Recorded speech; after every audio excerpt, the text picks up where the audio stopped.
En 52 avant Jésus-Christ, toute la Gaule est occupée. Toute ?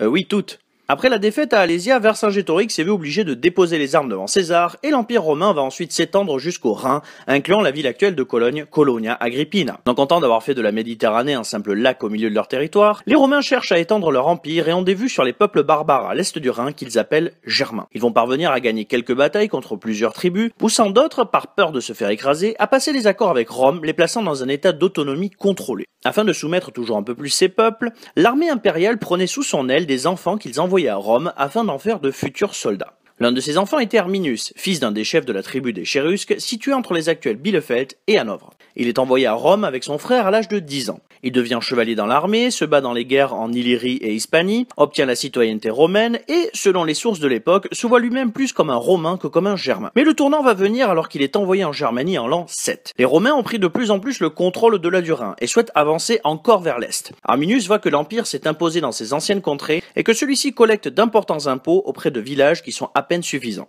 Il est difficile de savoir si c'est cela qui va motiver son changement d'allégeance, mais en l'an 9, Arminius va rencontrer plusieurs chefs de tribus germaines afin d'organiser une rébellion contre Rome.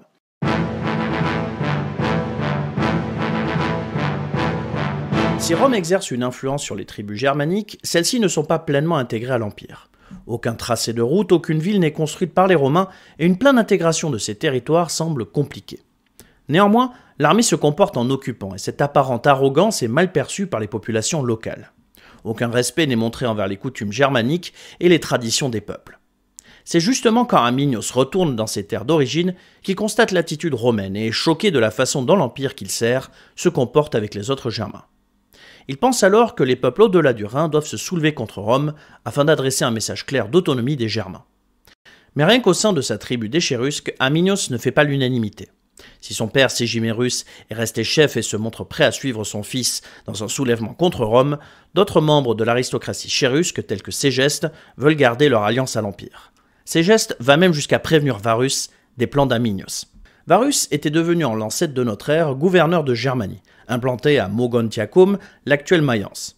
En l'an 9, Arminius fait partie du cercle rapproché de Varus, et celui-ci a une entière confiance en son allié germano-romain.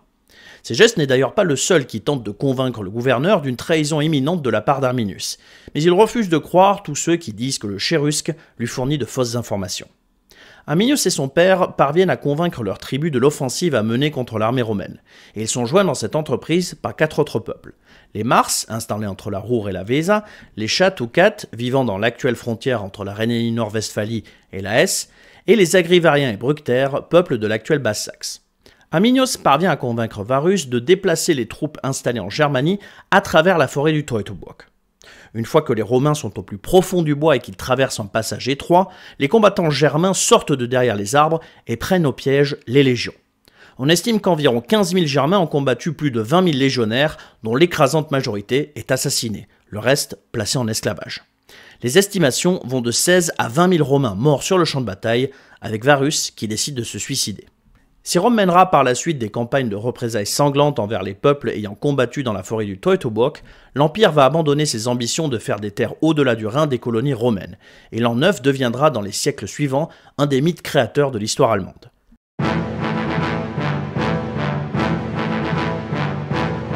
Tout commence par une phrase. Il fut sans aucun doute le libérateur de la Germanie qui avait défié le peuple romain, non pas au début de son histoire, mais au sommet de sa gloire. Cette phrase vient des annales de Tacitus. Ce texte a été retrouvé et traduit du latin en 1515 par des humanistes italiens avant de paraître en 1535 en version allemande. Ce qui va faire de cette phrase un moment marquant de l'histoire d'Arminius, c'est qu'il est représenté comme libérateur de la Germanie. Cela sous-entendait un destin commun de tout un territoire pourtant divisé en de nombreux peuples. C'est aussi là que l'on peut réaliser un parallèle avec Vercingétorix, lui aussi glorifié comme leader de la Gaule, là où il n'y avait pas qu'une seule Gaule, mais plusieurs peuples gaulois. Le XVIe siècle coïncide également avec la période de la réforme protestante, la naissance du protestantisme, ce christianisme en opposition à Rome, dont un des pères fondateurs est allemand. Suivez mon regard. Martin Luther lui-même chante les louanges d'Arminius, qu'il n'appelle d'ailleurs pas par son nom latin, mais qu'il surnomme Hermann. Même si le théologien n'est pas l'inventeur de ce nouveau nom pour le Chérusque, les historiens s'accordent sur le fait que cette dénomination est née à l'époque de la Réforme. L'époque où la Bible est traduite du latin vers l'allemand, alors pourquoi ne pas également traduire le nom de cette figure historique? Dès lors, et ce jusqu'au XXe siècle, Arminius ou Hermann, tout comme Martin Luther d'ailleurs, va faire partie des personnages élevés au rang mythologique du récit historique allemand. Il symbolisait la défense de la liberté et l'unité du peuple germanique à une époque où ce qu'on appelle aujourd'hui l'Allemagne n'est qu'un ensemble chaotique de micro-États. On considère qu'entre 1750 et 1850, plus de 200 œuvres artistiques, romans, pièces de théâtre, opéras sont écrites à la gloire d'Arminius. Mais c'est le XIXe siècle, avec ses élans nationalistes, qui va voir l'essor de Hermann comme symbole allemand.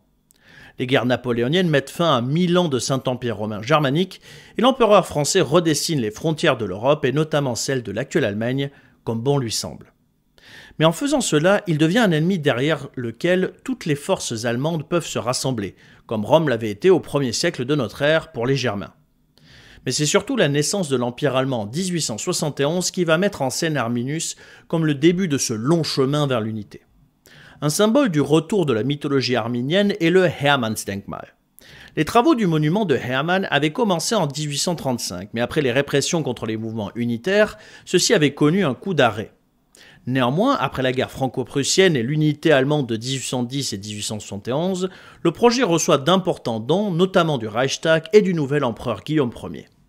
Ce boost financier permet une fin des travaux en 1875 et le monument est inauguré le 16 août en présence du Kaiser, qui est d'ailleurs comparé à Arminius sur une des plaques en bronze posées sur le Hermannsdenkmal. Le positionnement de la statue a d'ailleurs toute son importance. Hermann regarde vers l'ouest, avec un aigle écrasé sous son pied. Officiellement, son regard se porte vers Rome, mais après avoir vaincu le Second Empire français, tout le monde comprend qu'il est également tourné vers Paris.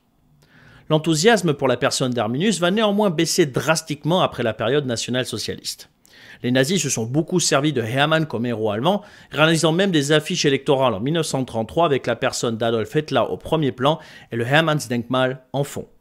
Cette association avec le nazisme va considérablement faire chuter l'intérêt pour Arminius après la guerre.